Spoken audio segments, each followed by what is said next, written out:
Hey guys, tonight we delve into the chilling, forgotten corners of Eastern Europe, where ancient fears still whisper on the wind and shadows stretch long enough to swallow the unwary.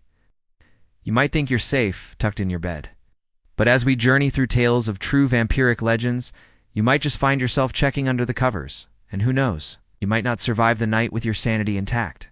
So, before you get comfortable, take a moment to like the video and subscribe, but only if you genuinely enjoy what I do here. Let me know in the comments where you're re-listening from and what time it is for you right now. Now, dim the lights. Maybe turn on a fan for that soft background hum, and let's ease into tonight's journey together. Section 1.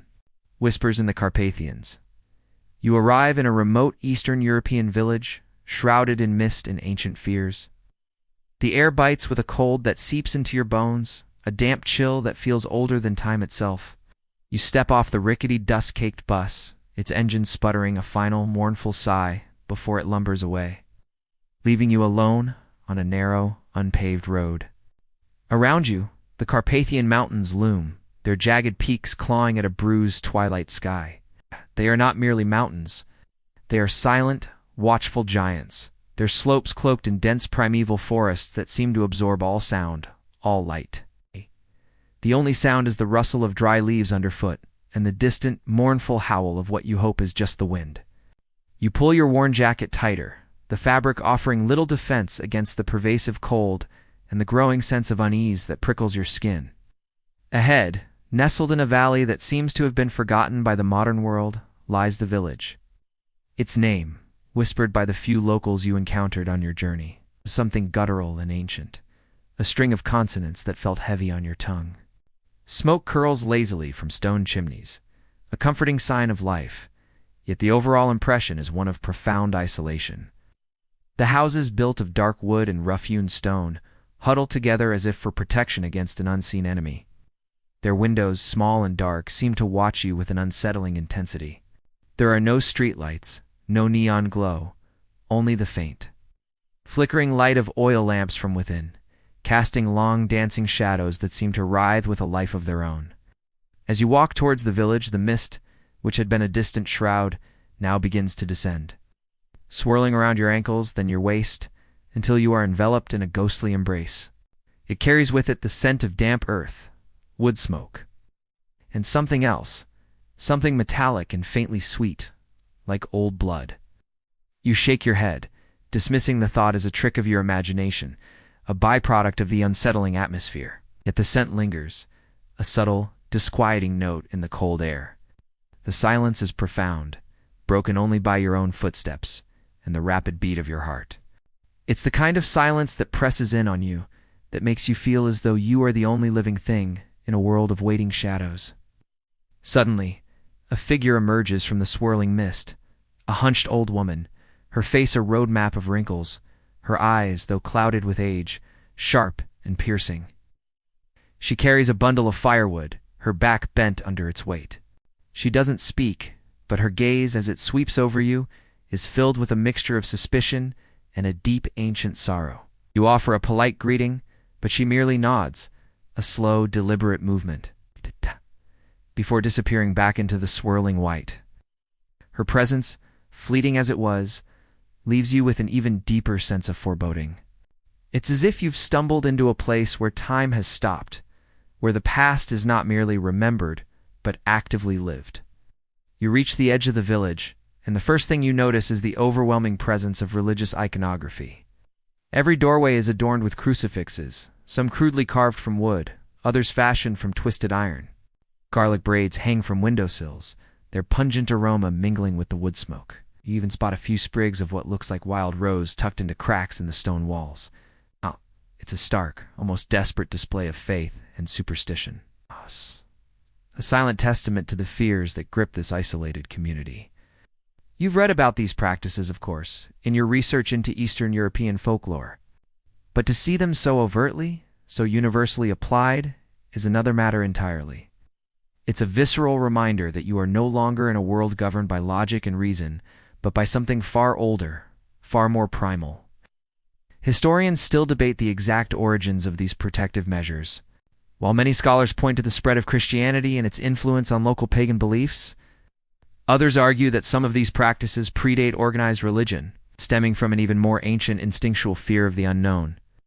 The specific type of wood used for crucifixes, for instance, often varied by region, with some communities preferring hawthorn or blackthorn believed to possess unique apotropaic properties.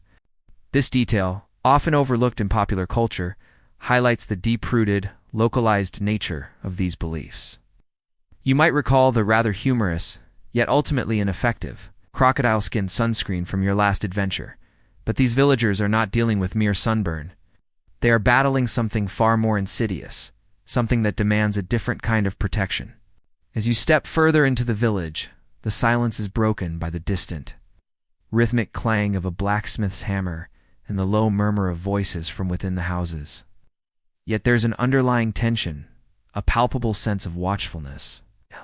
You feel eyes on you, not hostile, but wary, assessing. It's the kind of scrutiny that comes from generations of living with a constant, unseen threat. You are an outsider, a stranger in a land where strangers are rare and often viewed with suspicion. You remind yourself that you are here for research, to uncover the truth behind the legends. But a part of you, a small, insistent voice, wonders if you've made a terrible mistake. The air grows heavier, the mist thicker, and the shadows deepen, stretching out like grasping fingers, pulling you deeper into the heart of this ancient, fear-haunted place. You are no longer just an observer. You are a participant, whether you like it or not. Section 2, Shadows of Old Beliefs.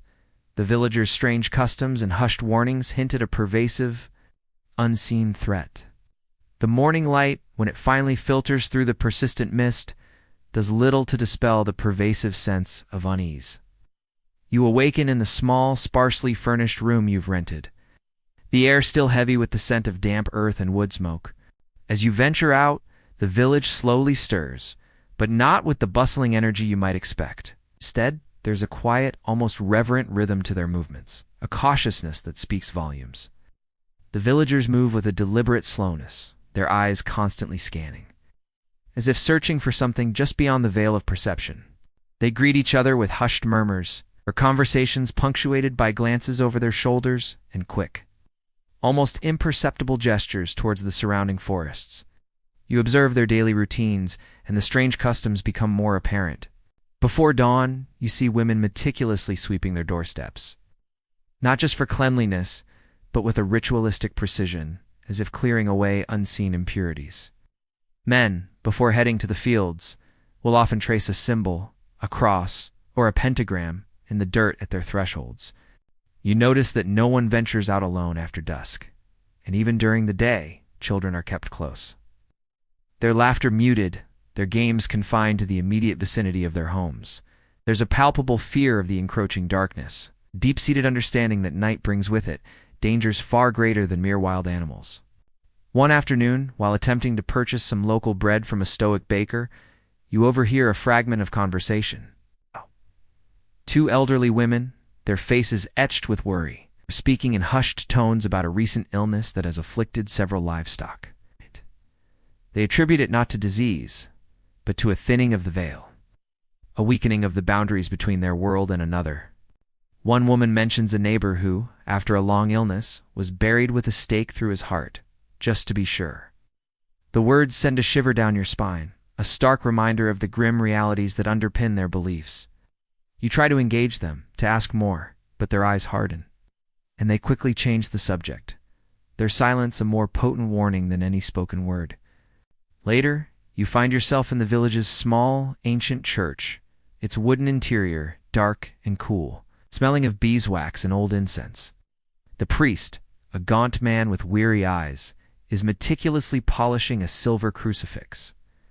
He speaks to you in broken English, his voice raspy, advising you to always carry a piece of consecrated bread, and to never, under any circumstances, accept food or drink from strangers after sunset. He speaks of the hungry ones, not with fear, but with a resigned wariness, as if discussing a persistent, unavoidable natural phenomenon. He tells you that the old ways are the only ways, that modern medicine and logic have no place against such ancient evils. You might be thinking, asterisk, why didn't I just stay home and watch Netflix? But then you wouldn't be here, on the edge of something truly terrifying, would you?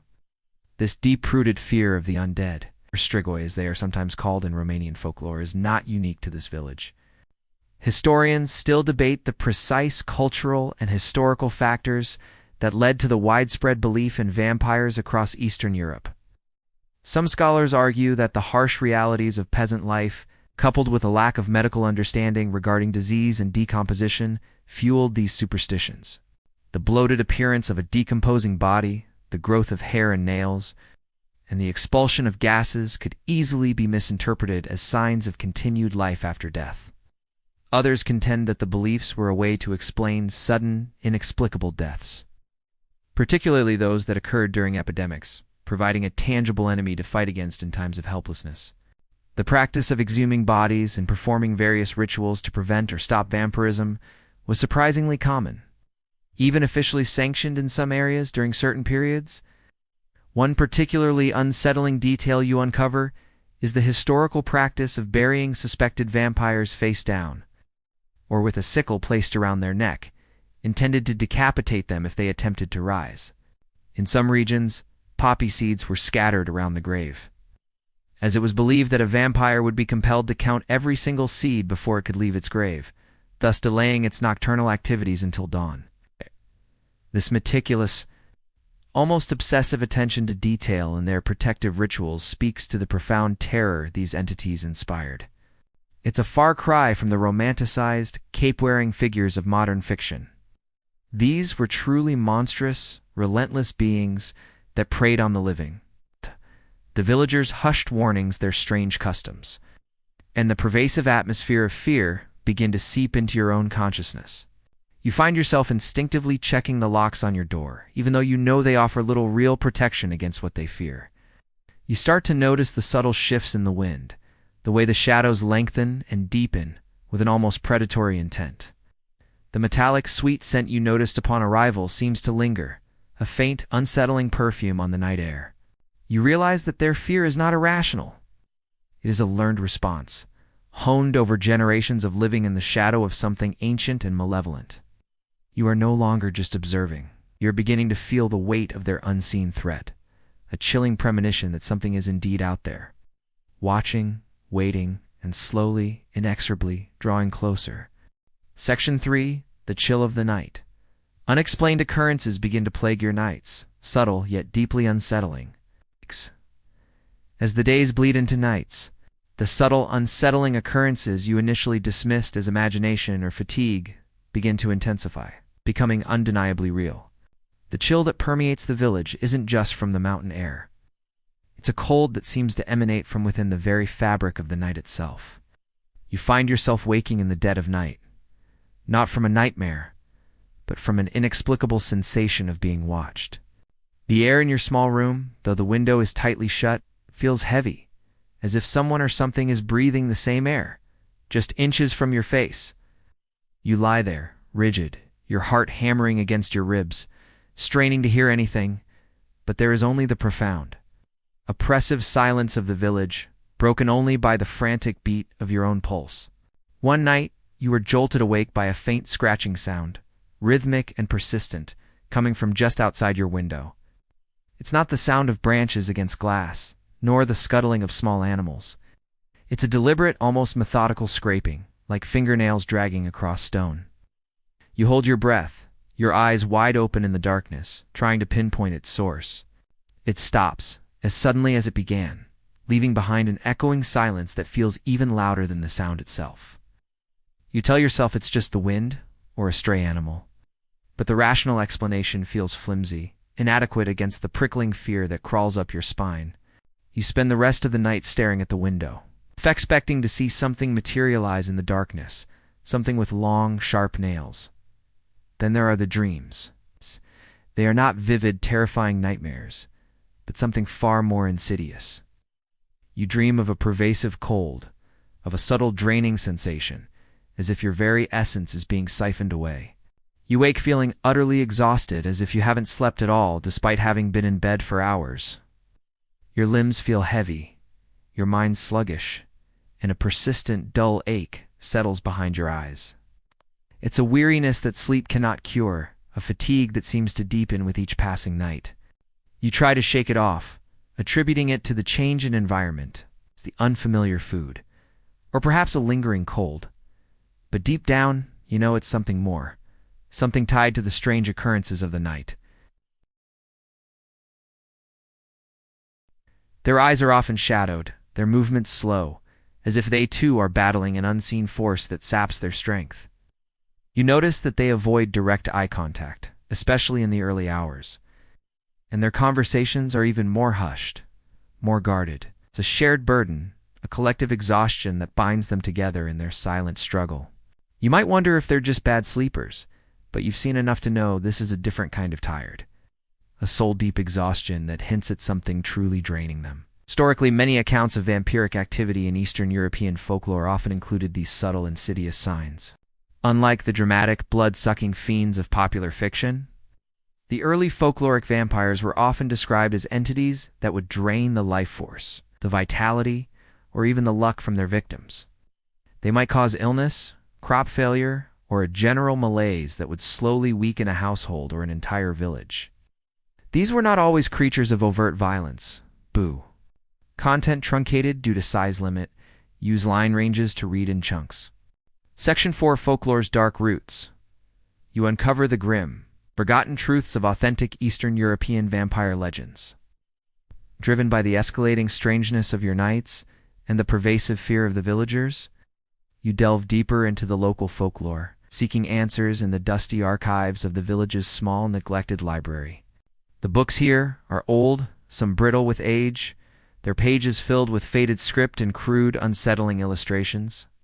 You spend hours poring over ancient texts, deciphering archaic dialects, and cross-referencing fragmented accounts. What you uncover is far more disturbing than the romanticized vampires of popular culture. These are not suave, aristocratic figures, but grotesque, relentless entities born of superstition, fear, and a grim understanding of death. You learn that the true Eastern European vampire, or vampire as it is often called, is not a creature that transforms others with a bite. Instead, it is typically a reanimated corpse, often of someone who died an unnatural death, was a sorcerer, or was simply deemed unclean in life. These revenants are not charming seducers. They are bloated, often disfigured beings, their skin dark and their nails long, perpetually hungry for the life force of the living. They don't necessarily drink blood in the theatrical way depicted in fiction. Rather, they drain vitality, cause illness, and bring misfortune to their families and communities. Their presence is often marked by unexplained deaths, livestock dying, or a general decline in the health and prosperity of a household. One particular text, a handwritten chronicle from the 17th century, describes a series of unexplained deaths in a neighboring village. The chronicler details how the villagers, desperate and terrified, exhumed the bodies of the recently deceased.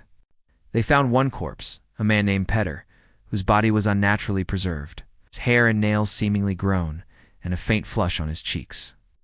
The chronicler describes the horror as they drove a stake through his heart, and a guttural groan, accompanied by a gush of dark blood, erupted from the corpse. This account, chilling in its detail, highlights the visceral, terrifying reality of these beliefs. It's a far cry from a sparkling, brooding heartthrob, isn't it? This is the stuff of true nightmares, born from a time when death was a constant, terrifying mystery.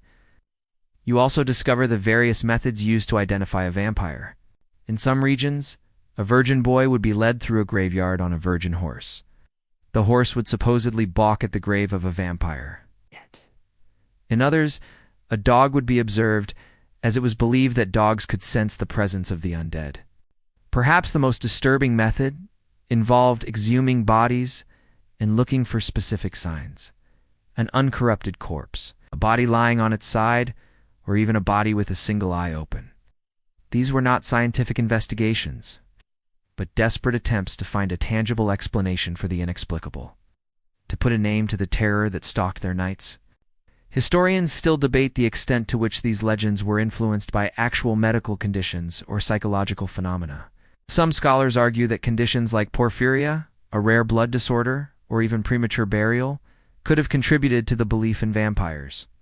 The symptoms of porphyria, such as sensitivity to light, receding gums that make teeth appear longer, and neurological symptoms that could lead to erratic behavior, might have been misinterpreted as signs of vampirism. Others suggest that the mass hysteria and fear during times of plague or famine could have led to widespread accusations and the subsequent exhumation of bodies, reinforcing the belief in these creatures. It's a complex interplay of folklore, fear, and the harsh realities of life in a pre-scientific age. One particularly gruesome detail you stumble upon is the practice of consuming parts of a suspected vampire's body as a cure for vampirism, or as a protective measure. In some accounts, the ashes of a burned vampire were mixed with water and given to the afflicted, or even to the entire village, as a form of communal inoculation. This horrifying practice underscores the desperation and terror that gripped these communities. It's a stark reminder that these legends were not just stories told around a campfire.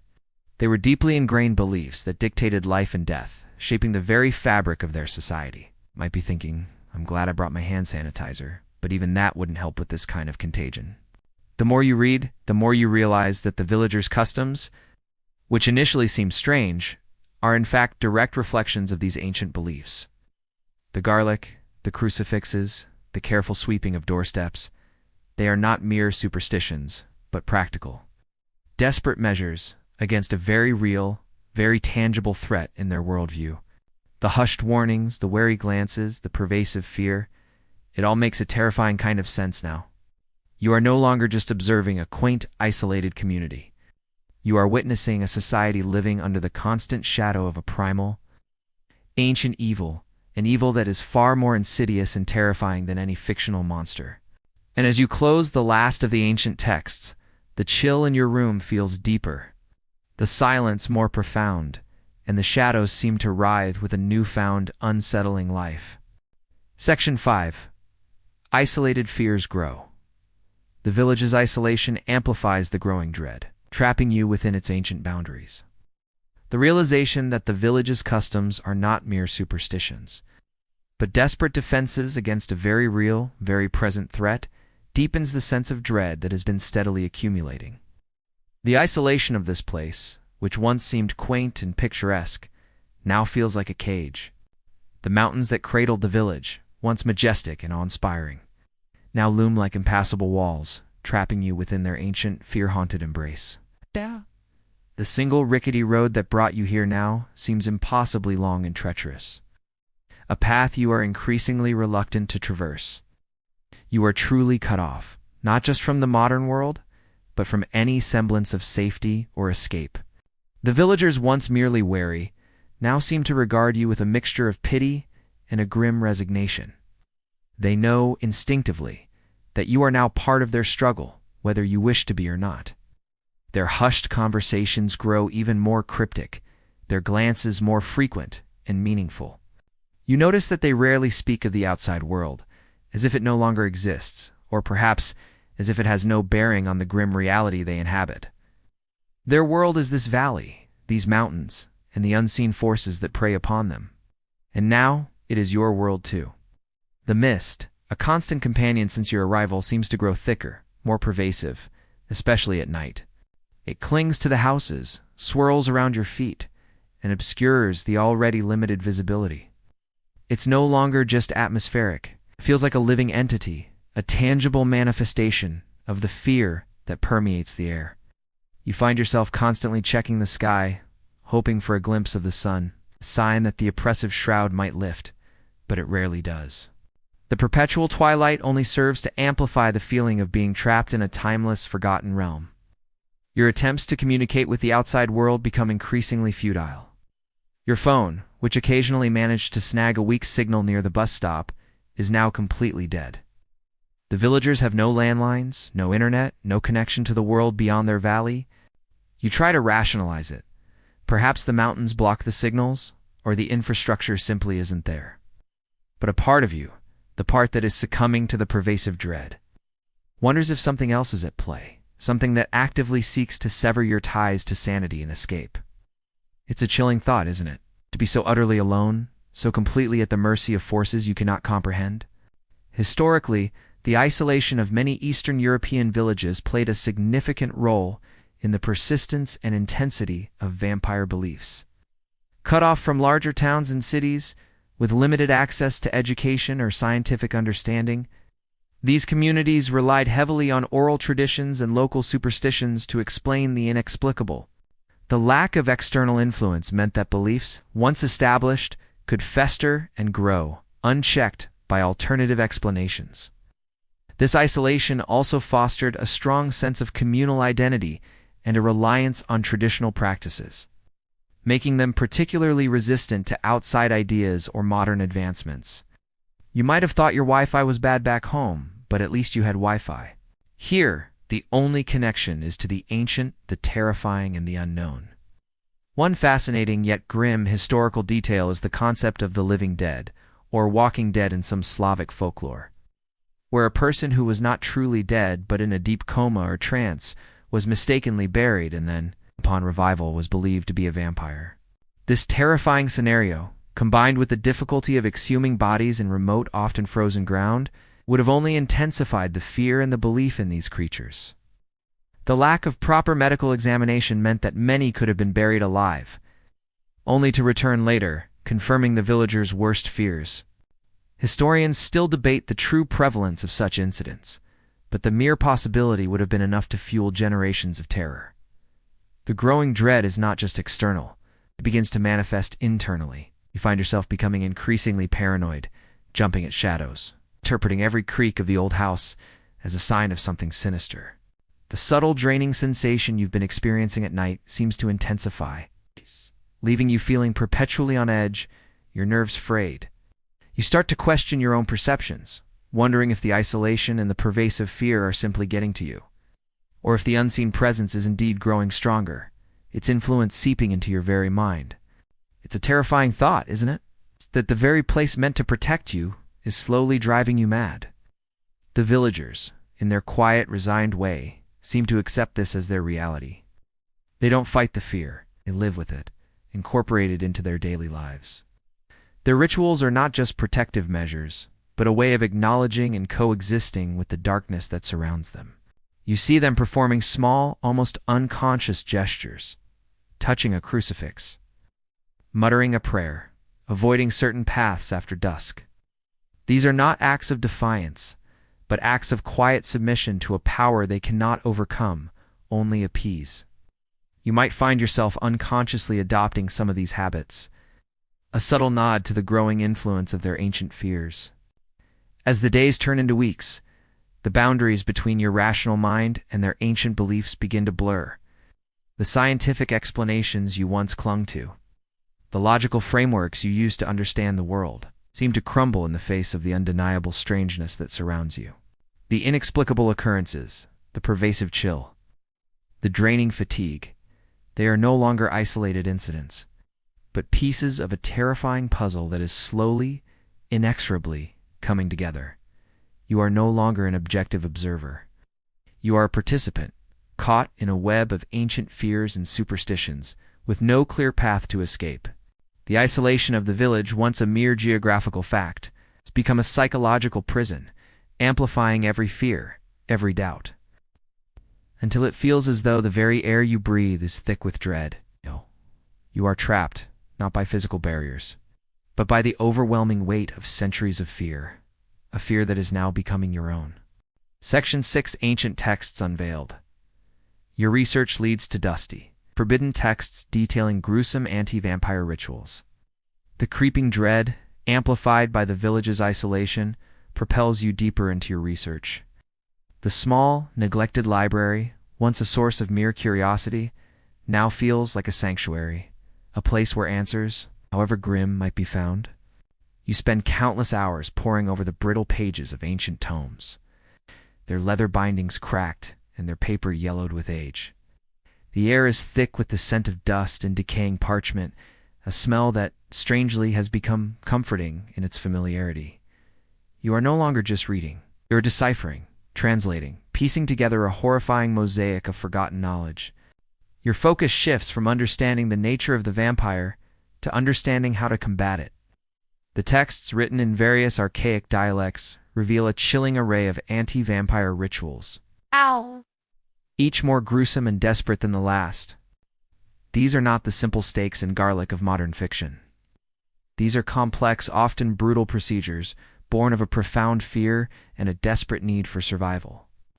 You read accounts of exhumations, of bodies dismembered and burned, of hearts pierced with wooden stakes, not just once, but multiple times, to ensure the creature's permanent demise.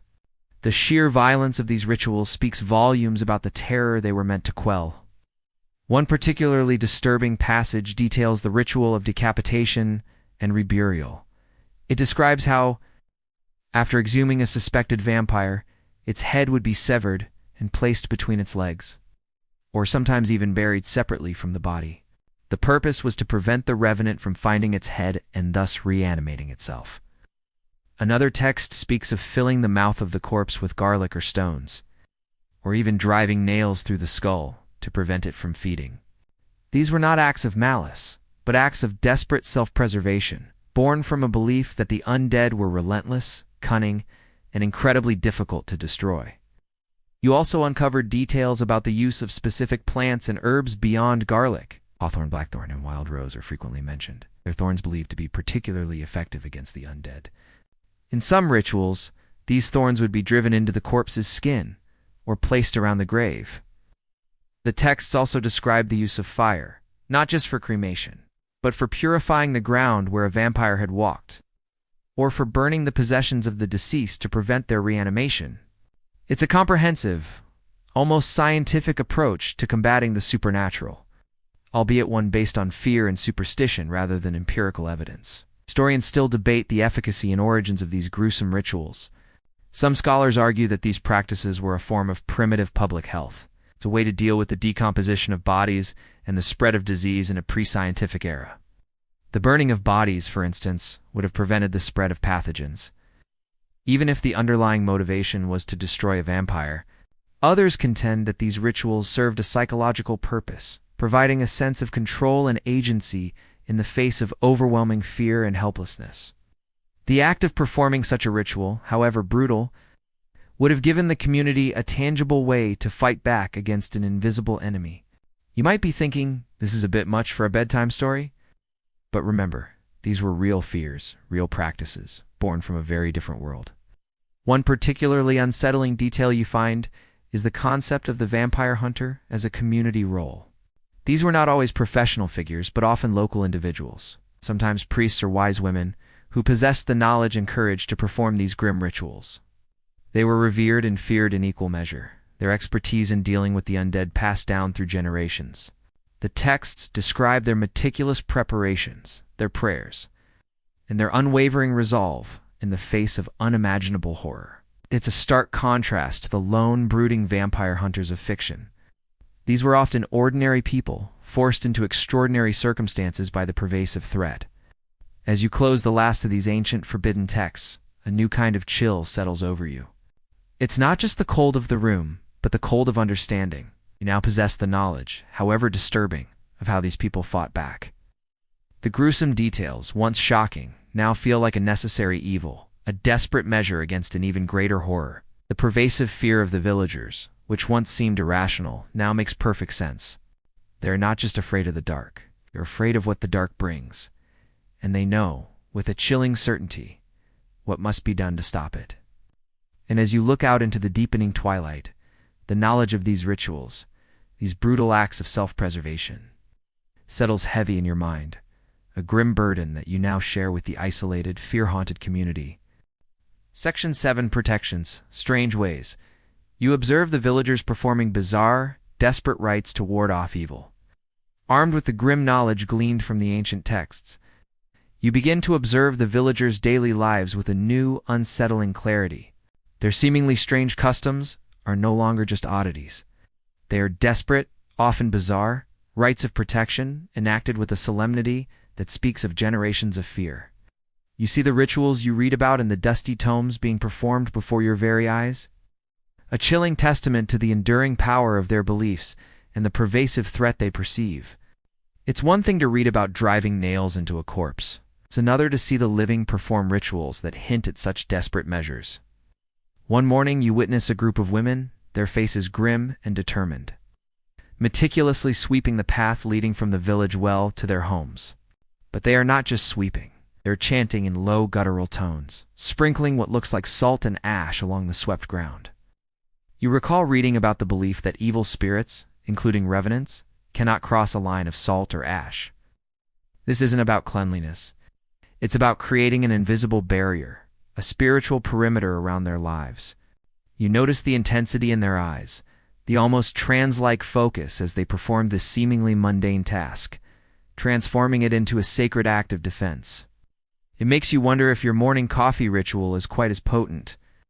Later, you see a young man, no older than yourself, carefully placing a small, freshly carved wooden cross above the doorway of his new home. But he doesn't just nail it there. He pricks his finger with a thorn from a wild rose bush and smears a tiny drop of his own blood onto the wood. The ancient text spoke of blood as a powerful ward, a symbol of life that repels the undead. It's a chilling act of personal sacrifice, a direct appeal to forces beyond human comprehension. You watch, mesmerized, as he whispers a prayer, his voice barely audible, his eyes filled with a mixture of hope and profound fear. It's a stark reminder that these are not just abstract beliefs. They are deeply personal, deeply felt acts of survival. The most unsettling ritual you observe takes place near the village cemetery. A small group of men, led by the gaunt priest, are gathered around a freshly dug grave. They are not burying a body. They are performing a ritual to prevent the deceased from becoming a revenant. You see them placing hawthorn branches around the coffin, and then, with a heavy, rhythmic thud, driving a wooden stake into the earth directly above where the heart of the corpse would lie. The sound echoes in the quiet valley, a grim punctuation mark to their desperate efforts. You recall the texts detailing the practice of staking the dead, not as punishment, but as a preventative measure, a final, brutal act of ensuring eternal rest. It's a scene that will forever be etched in your memory, a visceral image of humanity's struggle against the unseen. Historically, these preventative rituals were often as important, if not more so, than the exorcism of an already active vampire. The belief was that prevention was better than cure, and that by taking the proper precautions at the time of burial, the community could avoid the terror and devastation caused by a revenant. The variety of these rituals across different regions of Eastern Europe is astonishing, reflecting local interpretations and adaptations of a common fear. Some communities would place coins in the mouth of the deceased, or even sever tendons in the legs to prevent them from walking.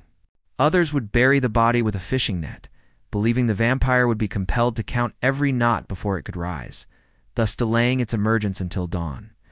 It's a testament to the ingenuity, however macabre, of human beings in the face of overwhelming fear. One particularly obscure detail you uncover is the use of bells in some anti-vampire rituals. Not church bells, but small, personal bells, often made of silver, that would be tied to the wrists or ankles of the deceased, or even placed inside the coffin. The belief was that the sound of the bells would either ward off evil spirits, or, in some interpretations, alert the living if the corpse began to stir. It's a subtle, almost poetic detail amidst the brutality of other rituals, a tiny chime against the silence of death. You might think, well, that's one way to get a wake-up call, but the implications are far more chilling. Historians still debate the precise theological and psychological underpinnings of these preventative rituals. Were they truly acts of faith, or were they a form of magical thinking, a desperate attempt to control the uncontrollable? Some scholars argue that these rituals provided a sense of communal solidarity and purpose, uniting the villagers against a common, terrifying enemy. Others suggest that they served as a form of social control, reinforcing norms and punishing those who deviated from them. As the accusation of vampirism was often leveled against outsiders or those who were perceived as different, it's a complex tapestry of belief, fear, and social dynamics, woven together over centuries of living in the shadow of the unknown. As you observe these bizarre, desperate rites, you feel a strange mix of horror and understanding. The villagers are not mad. They are simply responding to a reality that you are only just beginning to comprehend. Their actions, however strange, are rooted in a deep, ancient wisdom, a knowledge passed down through generations of living with the unseen. The pervasive fear that once seemed to emanate from the village now feels like a shared burden. Collective consciousness that you are slowly, inexorably becoming a part of. The boundaries between observer and participant continue to blur. You realize that their desperate rights of protection are not just for them. They are for you too. And as the sun sets, casting long, distorted shadows across the valley, you find yourself instinctively checking the garlic hanging by your window. Small, almost unconscious act of self-preservation. Section 8. The Unseen Presence.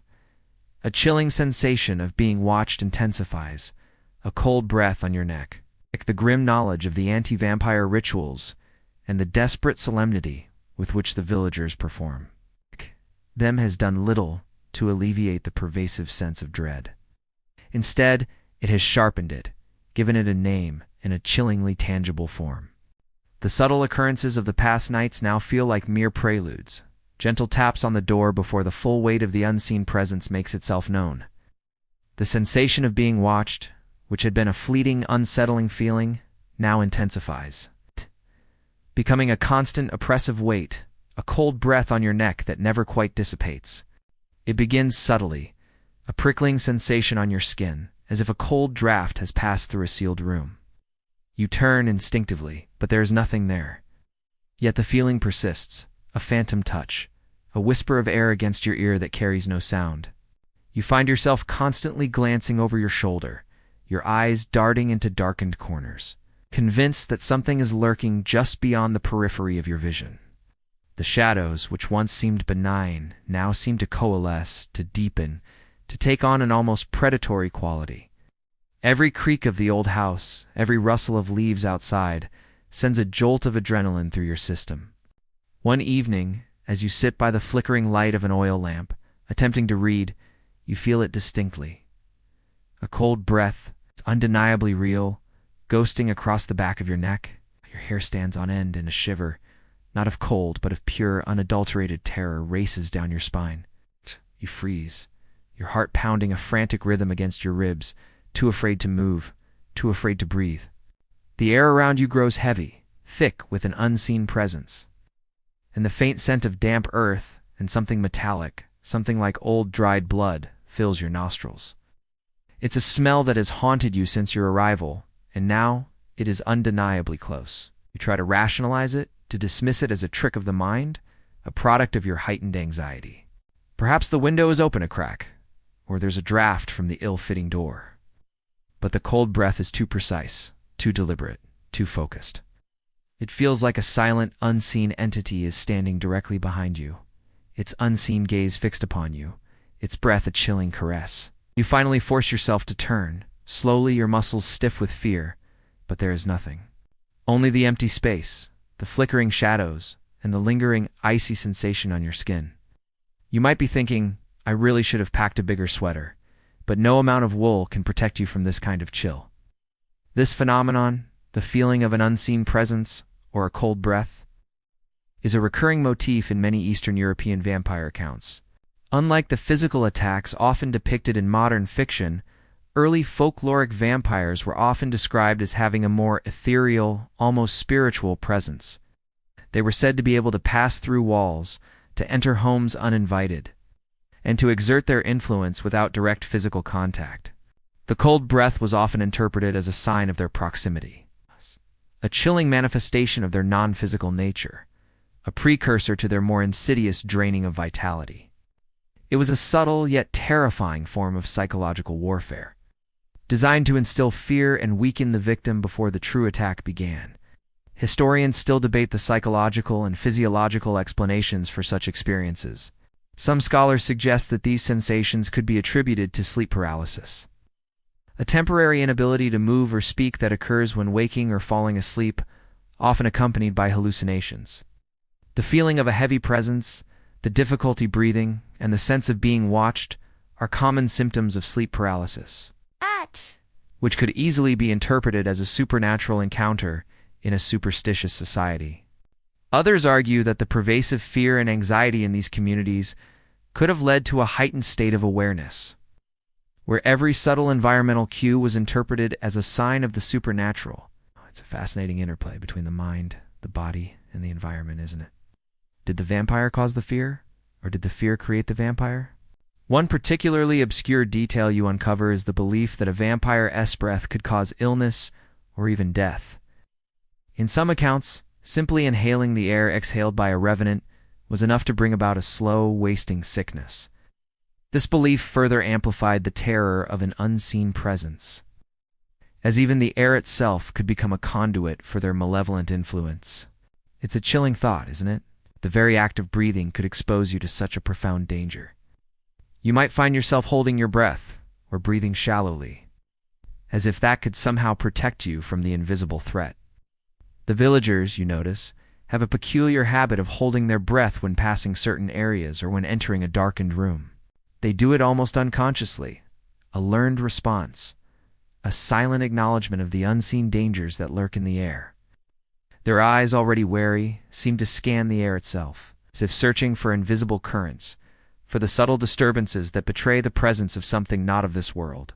You find yourself mimicking their behavior, holding your breath, your senses on high alert, your body tensed, ready to react to a threat you cannot see, cannot touch, but can undeniably feel.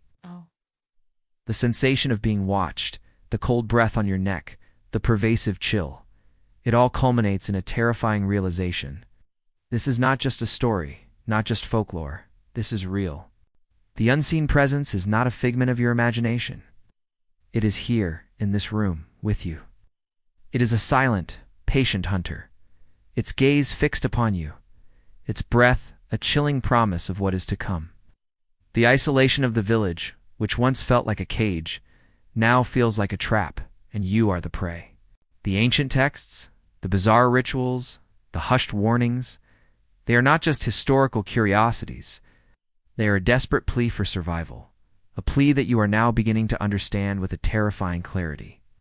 And as the cold breath lingers on your neck, you know, with a chilling certainty, that you are no longer alone in the darkness.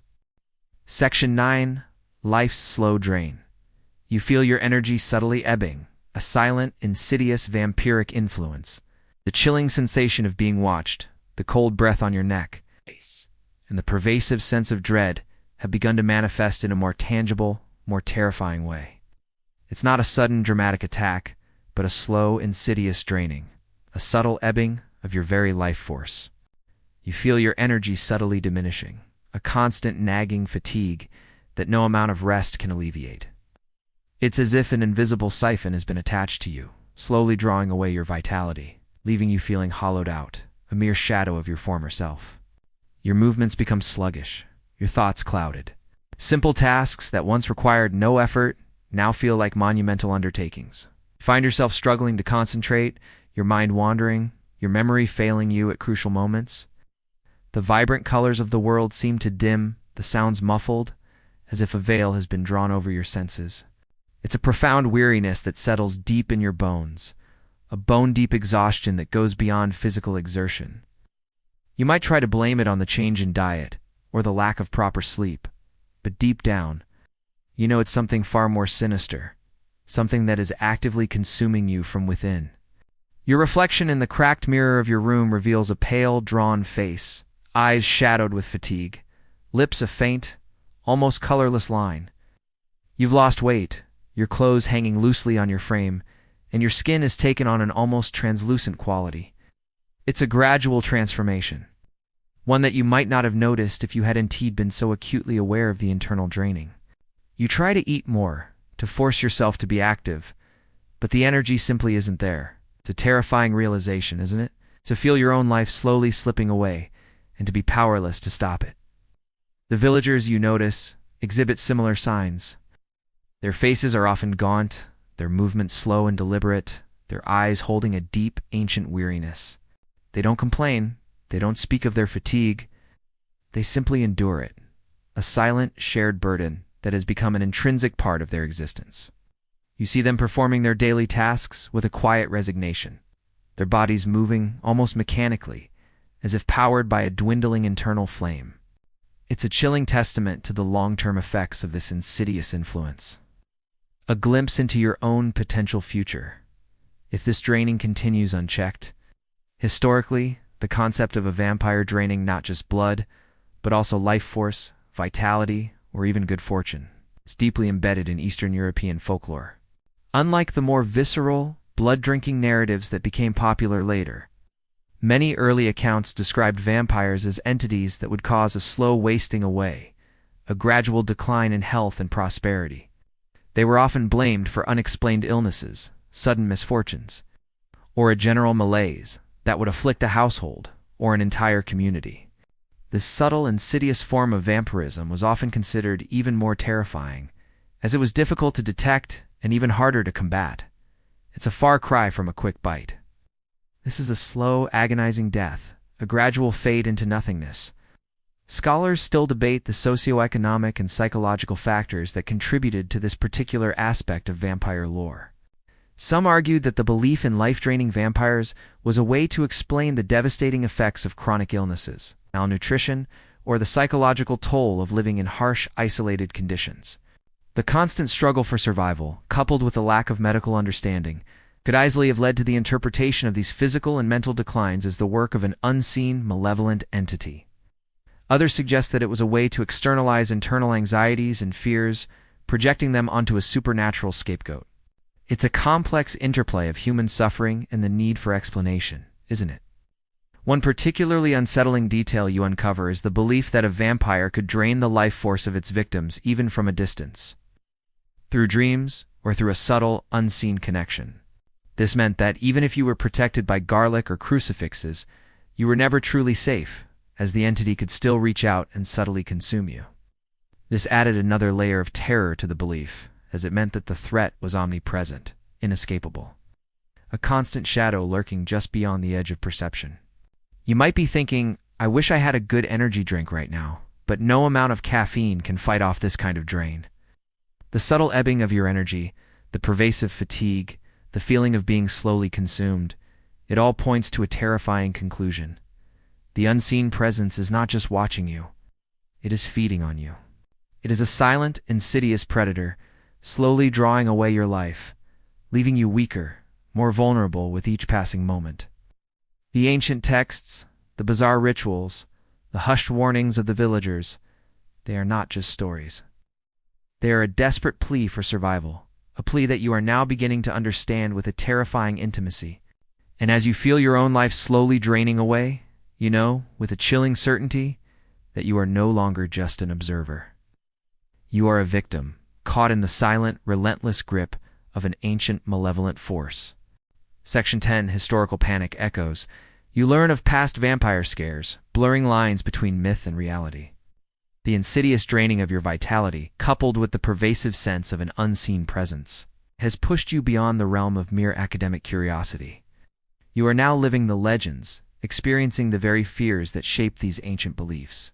In your continued research driven by a desperate need to understand, you stumble upon accounts of historical vampire scares, periods of mass hysteria that swept through Eastern Europe, blurring the lines between myth and reality and making you question the very nature of what you are experiencing. You read about the infamous 18th century vampire panics that gripped parts of Serbia and Hungary, particularly the cases of Peter Plagojewicz and Arnold Payol. These were not isolated incidents, but widespread phenomena. It's documented by official reports and medical examinations, albeit through the lens of the prevailing superstitions of the time. The accounts describe how villagers, convinced that deceased individuals had returned from the grave to torment the living, exhumed bodies, performed gruesome rituals, and even consumed parts of the suspected vampires in a desperate attempt to stop the terror. These were not just stories. They were real events, with real consequences, leading to widespread fear, social disruption, and even deaths. The case of Arnold Payol, a Serbian Hajduk who died in 1726, is particularly chilling. After his death, several villagers began to sicken and die, complaining that Payol had appeared to them in their sleep and tormented them. The villagers, convinced he was a vampire, exhumed his body. According to the official report, his corpse was found to be uncorrupted, with fresh blood on his mouth and skin, and his nails and hair seemingly grown. They drove a stake through his heart, and a loud groan, accompanied by a gush of blood, reportedly issued from the body. His body was then burned, and the ashes scattered. This account, though steeped in superstition, is taken seriously by the authorities of the time, highlighting the profound impact these beliefs had on society. You also learn about the role of the church and state in these panics. While some religious authorities condemned the practices as superstitious and pagan, others, particularly local priests, often participated in or even led the exhumations and rituals, believing them to be necessary to protect their flock. The state, too, found itself in a difficult position, caught between the need to maintain order and the overwhelming fear of its populace. The official reports, often written by military doctors or government officials, attempted to provide rational explanations for the phenomena, but their descriptions of the exhumed bodies often inadvertently reinforced the very beliefs they sought to debunk. It's a fascinating example of how deeply ingrained these superstitions were, even among the educated elite. Historians still debate the true causes of these historical vampire panics. Some scholars argue that they were a manifestation of mass psychogenic illness, where psychological stress and anxiety led to widespread physical symptoms and hallucinations. The harsh living conditions, the prevalence of disease, and the constant threat of famine could have created a fertile ground for such phenomena. Others suggest that the panics were fueled by political and social tensions, with accusations of vampirism being used to target marginalized groups or to settle old scores.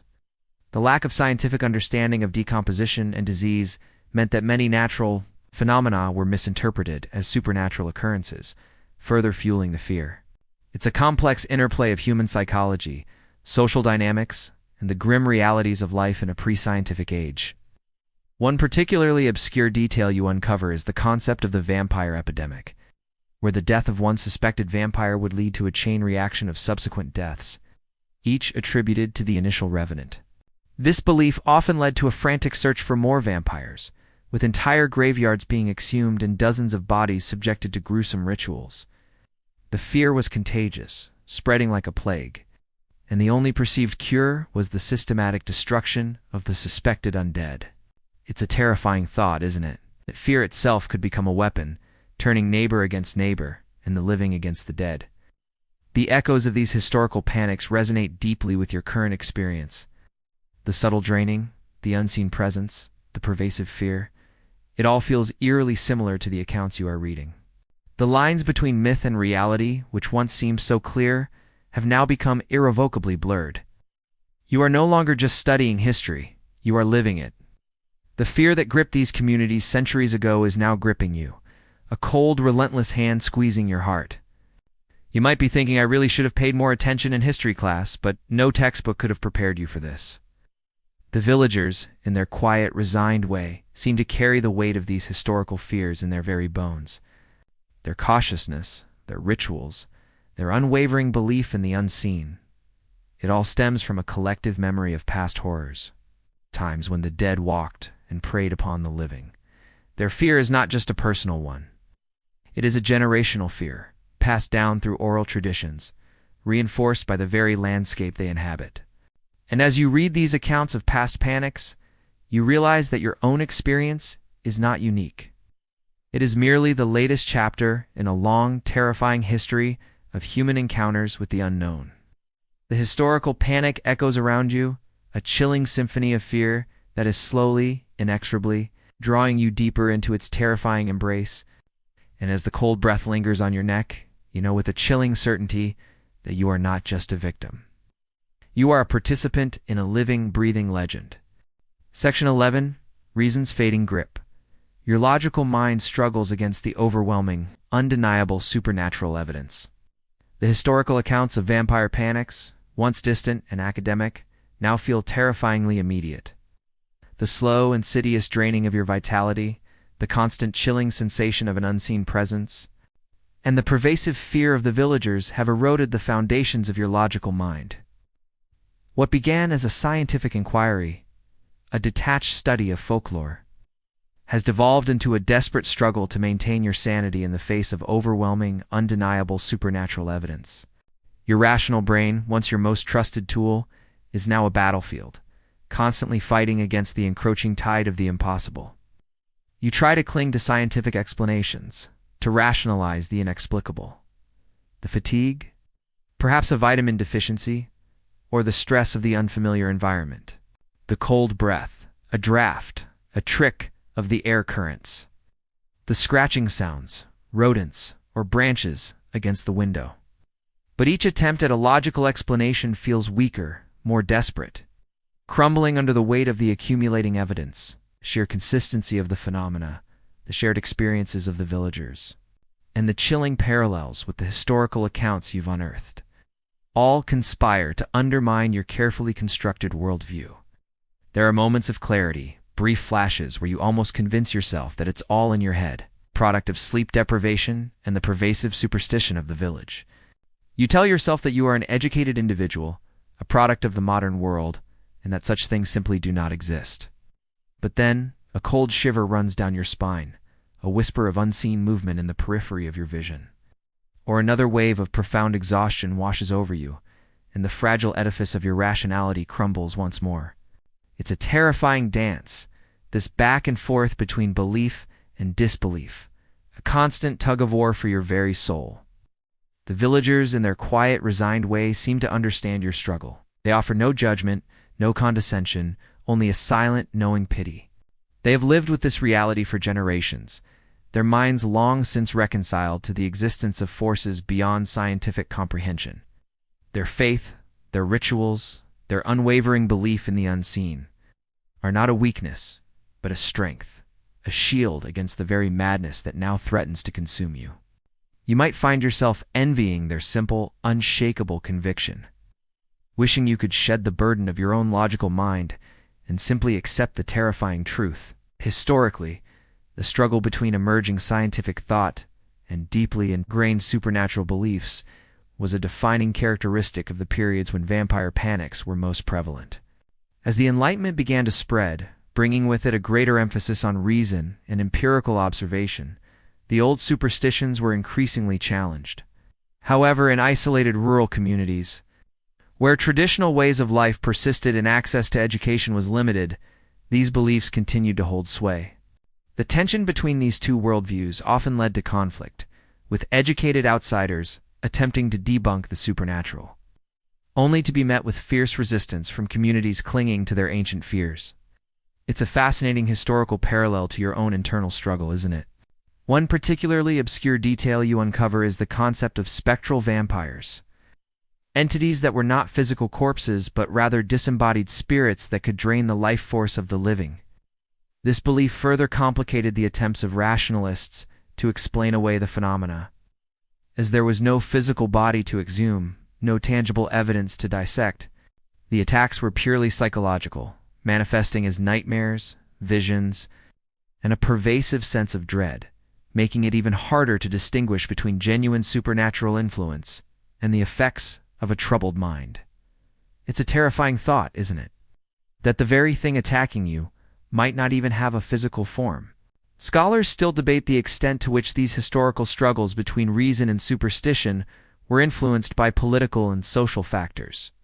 Some argue that the ruling elites often used the fear of the supernatural to maintain control over the populace, while others suggest that the resistance to scientific explanations was a form of cultural preservation, a way for traditional communities to resist the encroachment of modern ideas. It's a complex interplay of power, belief, and the human need to make sense of an often horrifying world. Might be thinking, I really should have brought my philosophy textbooks. But no amount of critical theory can explain away the cold breath on your neck. Your logical mind, once a fortress of reason, is now under siege. The overwhelming, undeniable supernatural evidence is battering at its walls. It's threatening to breach its defenses and plunge you into a world where the impossible is real and the terrifying is commonplace. The subtle draining of your vitality, the constant sense of an unseen presence, and the pervasive fear of the villagers are no longer just external phenomena. They are internal realities, shaping your thoughts, your perceptions, your very sanity. You are losing the battle, slowly but inexorably, and the terrifying truth is that you are beginning to accept it. The grip of reason is fading, and in its place, a chilling new understanding is beginning to take hold. An understanding that will forever alter your perception of reality. And as the shadows lengthen, and the unseen presence draws closer, with a chilling certainty, that you are no longer just struggling against the supernatural. You are becoming a part of it. Section 12. The Crypt's Cold Embrace.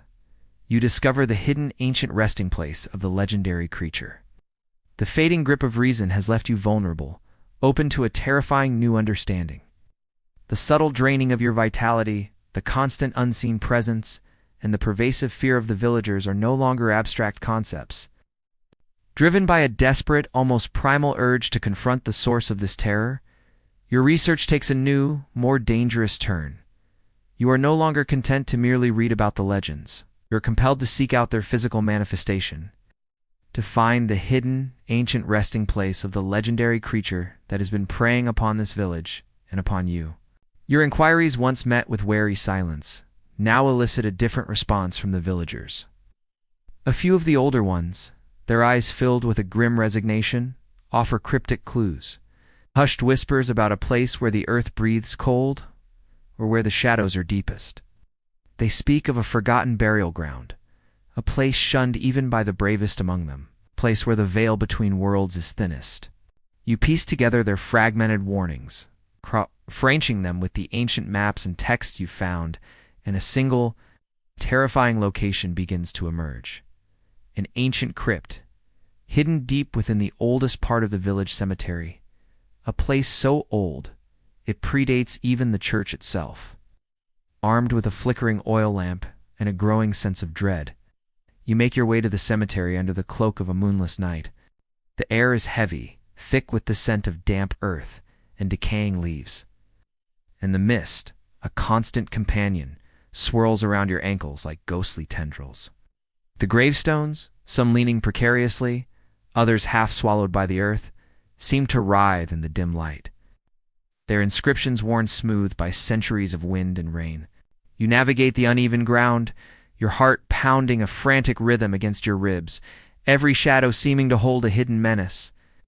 You find it at the very edge of the cemetery, almost completely overgrown with thorny bushes and gnarled ancient trees. It's not a grand mausoleum, but a low, squat structure of rough-hewn stone, half buried in the earth, its entrance almost completely obscured. The air around it is noticeably colder, a deep, pervasive chill that seems to emanate from within the very stone itself. You push aside the thorny branches, your hands scraped and bleeding, and reveal a heavy, iron-bound wooden door, its surface covered in strange, faded carvings that seem to writhe in the dim light. The carvings are not decorative. They're protective symbols, wards against something ancient and malevolent, a silent scream against the darkness within. The door creaks open with a groan that seems to echo through the very earth, releasing a blast of cold, stale air that carries with it the faint, metallic scent you've come to associate with the unseen presence. You step inside, your lamp casting long, dancing shadows that seem to stretch and distort, making the small space feel vast and cavernous. The crypt is dark, damp, and silent, save for the drip, drip, drip of water from the ceiling, a mournful cadence that seems to mark the passage of endless time. The walls are lined with niches, some empty, others containing crumbling wooden coffins, their lids warped and cracked with age.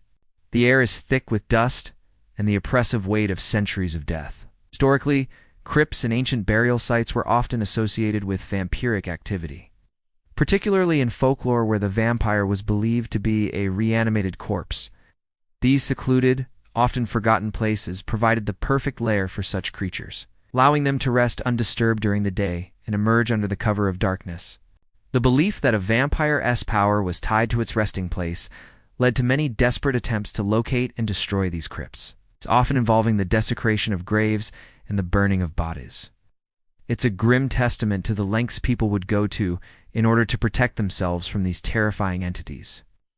You might be thinking, this is a great place for a horror movie, but I'd rather be watching it from my couch. But here you are, living it. One particularly obscure detail you uncover is the belief that certain crypts or burial sites were considered thin places, where the veil between the living and the dead was particularly permeable. These were often ancient pre-Christian sites, later repurposed as Christian burial grounds, but retaining their original pagan energies. It was believed that these thin places were particularly susceptible to the emergence of revenants.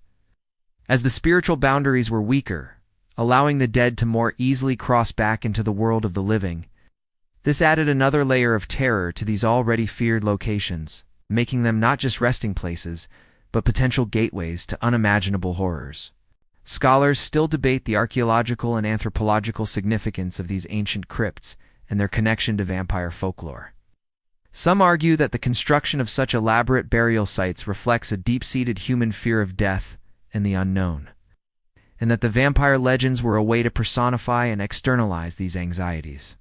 Others suggest that the architectural features of these crypts, such as their dark enclosed spaces and their connection to the earth, may have contributed to the development of beliefs about the undead emerging from the ground. It's a fascinating interplay between human psychology, architectural design, and the evolution of folklore. As you move deeper into the crypt, your lamp casts long, dancing shadows that seem to writhe with a life of their own. The air grows colder, the metallic scent stronger, and the feeling of being watched intensifies, becoming an almost physical pressure. You feel a profound sense of dread, a chilling certainty that you are not alone in this ancient, forgotten place. The silence is broken only by the frantic beat of your own heart, and the drip, drip, drip of water, a mournful cadence that seems to count down the moments until your inevitable encounter. You are no longer just seeking answers, you are seeking a confrontation, a desperate attempt to end the terror that has been slowly consuming you. And as you stand in the cold embrace of the crypt, surrounded by the silent witnesses of centuries of death, you know, with a chilling certainty, that you have found what you were looking for. The legendary creature's resting place is here, and you are standing in its very heart. Section 13. Encountering the Ancient, a subtle, terrifying confrontation with the true, non-physical nature of the vampire. The crypt's cold embrace has led you to the precipice of understanding. A terrifying confrontation with the ancient entity that has haunted this village and slowly drained your life. You stand in the oppressive silence, the air thick with the scent of damp earth, and something else, something ancient and malevolent. Your lamp casts long dancing shadows, but they offer no comfort, only distortion. You scan the crumbling coffins, the empty niches, searching for a physical form, tangible enemy to confront, but there's nothing. Only the profound, chilling sense of an overwhelming presence, a silent, unseen force that fills the space around you. This is not the encounter you anticipated.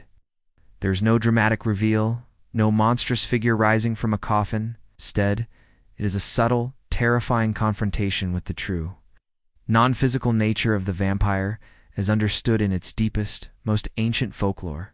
The entity is not a body, it is an essence, a pervasive malevolence that has seeped into the very stones of the crypt, into the air you breathe. It is the source of the cold, the drain, the feeling of being watched. It is a pure, concentrated form of dread, an ancient hunger that transcends physical form. You feel it then, a sudden intense pressure on your chest, as if an invisible weight has settled upon you. It's not a physical touch, but a spiritual one. Crushing force that seeks to squeeze the very breath from your lungs, to extinguish the spark of life within you. Your knees buckle, and you gasp for air, but the pressure intensifies. A silent, relentless assault on your being. Your mind races, desperately trying to comprehend, to fight back, but there's nothing to strike, nothing to push against. It is a battle of wills, a silent scream against an unseen tormentor. Images flash through your mind, not your own memories, but fragmented visions of ancient suffering. A fear of countless lives slowly drained. You see the faces of the villagers, their weariness, their resignation, and you understand that this entity has been feeding on them for centuries, a silent parasite consuming generations. You feel their collective despair, their quiet terror, and it threatens to overwhelm you, to drag you down into the same abyss of hopelessness. It's a terrifying realization, isn't it? That you are not just fighting for your own life, but for the very soul of this village, for the countless lives that have been, and will be, consumed by this ancient hunger.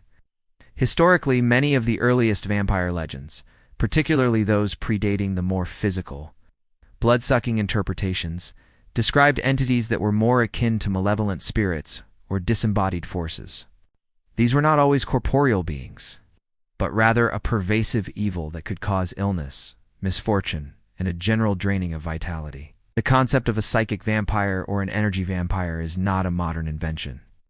It has roots in these ancient beliefs, where the entity, its power lay in its ability to subtly consume the life force of its victims without physical contact. This made them far more terrifying, as they were impossible to fight with conventional weapons, and their presence was often only felt through their insidious effects. Scholars still debate the philosophical and psychological implications of these non-physical vampire legends. Some argue that they represent a primal fear of the unknown, of unseen forces that can influence human lives without tangible form. Others suggest that they were a way to personify and externalize the psychological toll of living in harsh, isolated conditions, where chronic illness, despair, a sense of helplessness were pervasive. The idea of an entity that drains one's will to live, rather than just blood, speaks to a deeper, more existential dread. It's a fascinating question, isn't it? Whether the vampire was a cause or a symptom of the human condition. One particularly obscure detail you uncover is the belief that these non-physical vampires could attach themselves to a family line, passing their curse down through generations, subtly influencing and draining each successive member. This meant that the terror was not just personal, but ancestral, a generational burden that could never truly be escaped. The only way to break the curse was often through a profound act of sacrifice or a ritual that involves severing the spiritual ties to the entity. It's a chilling thought, isn't it? It's acute. That your very lineage could be a conduit for such ancient malevolence. The pressure on your chest intensifies, and you feel your own life force being pulled, stretched, thinned. You are face to face with the ancient hunger, a pure, unadulterated malevolence that seeks only to consume. There is no escape, no physical barrier that can protect you from this. Your logical mind, which once struggled against the supernatural, now screams in silent terror, overwhelmed by the undeniable reality of this ancient evil. You are not just confronting a legend. You are confronting the very essence of fear, the embodiment of 1,000 years of dread. And then, as suddenly as it began, the pressure eases. The overwhelming presence recedes, leaving you gasping for breath, your body trembling, your mind reeling. It is not a victory, not a defeat, but a subtle acknowledgement. The ancient entity has recognized you, has tasted your fear, your vitality, and has decided for now to withdraw. But the encounter has left an indelible mark. You are no longer the same.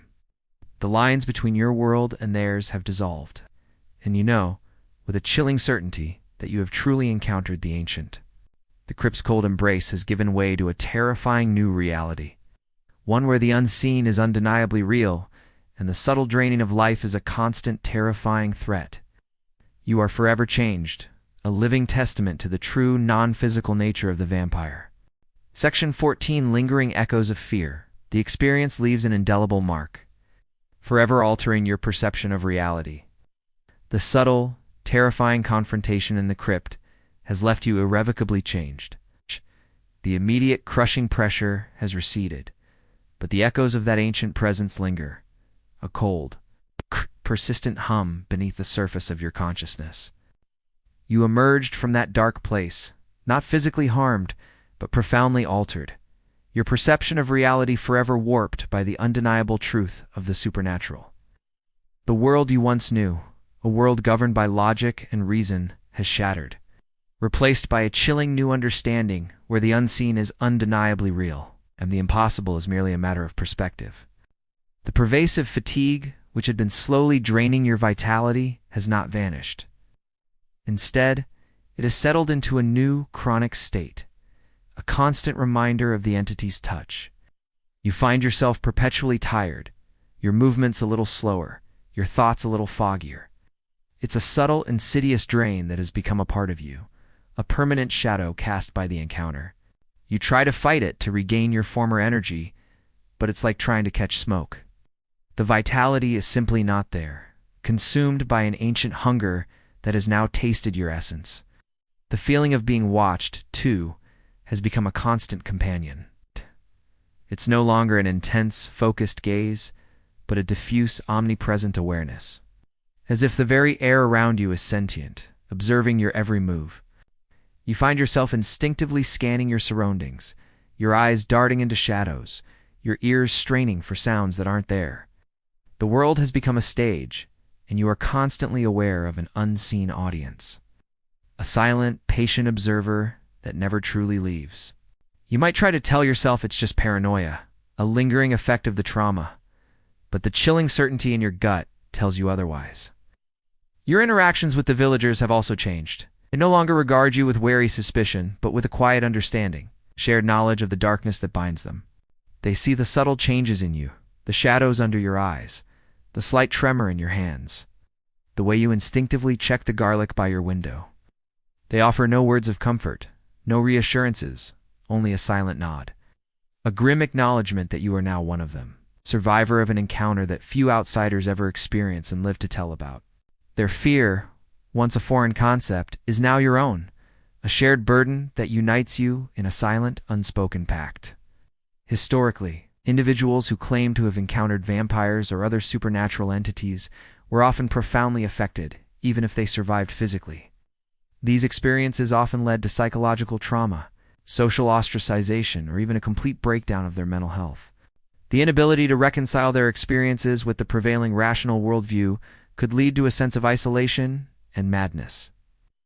In some cases, those who survived were believed to have gained a unique, albeit terrifying, insight into the supernatural world, becoming reluctant experts or even mediums. It's a grim legacy, isn't it? To be forever marked by an encounter with the impossible?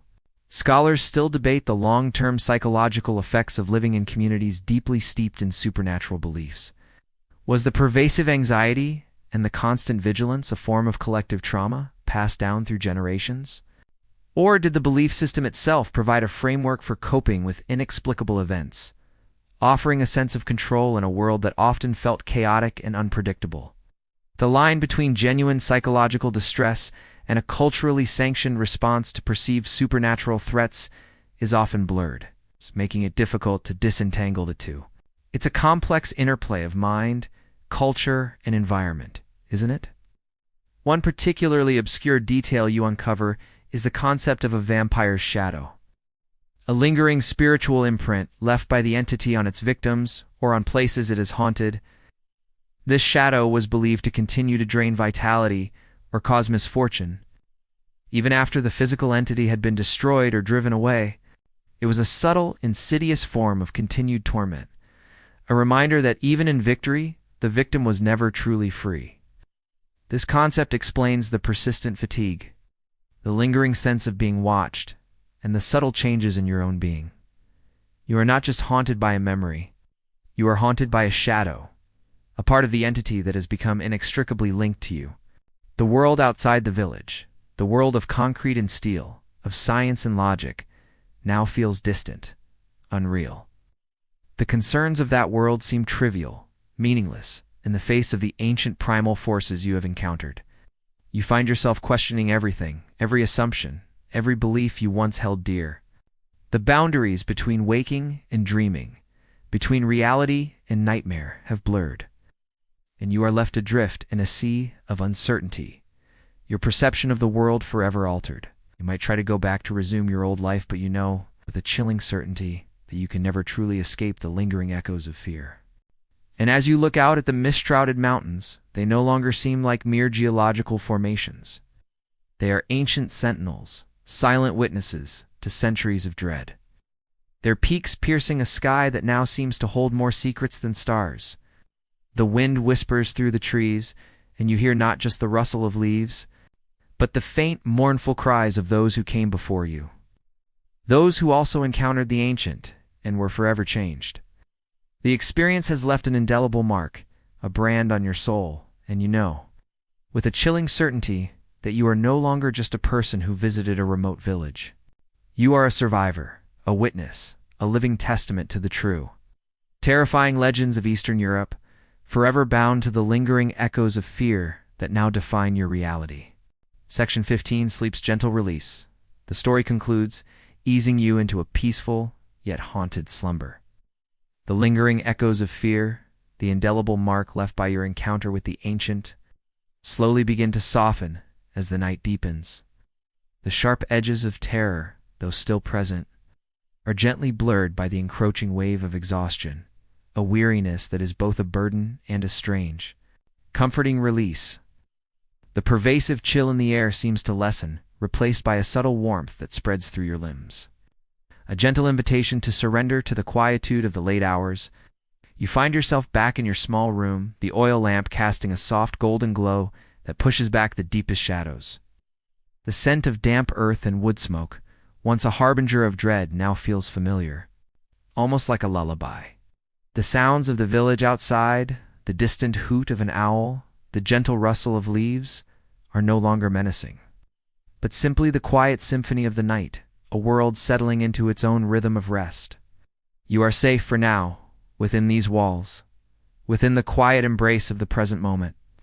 The images of the crypt, the ancient texts, the wary faces of the villagers begin to recede, fading into the soft focus of memory. They're still there, of course, etched into the fabric of your being, but their intensity diminishes, like embers cooling in a dying fire. The cold breath on your neck is now just a memory, a phantom sensation that no longer sends shivers down your spine. The subtle draining of your vitality, though still present, feels less urgent, less threatening, as if the ancient entity, having made its presence known, has retreated into the deeper shadows, content for now.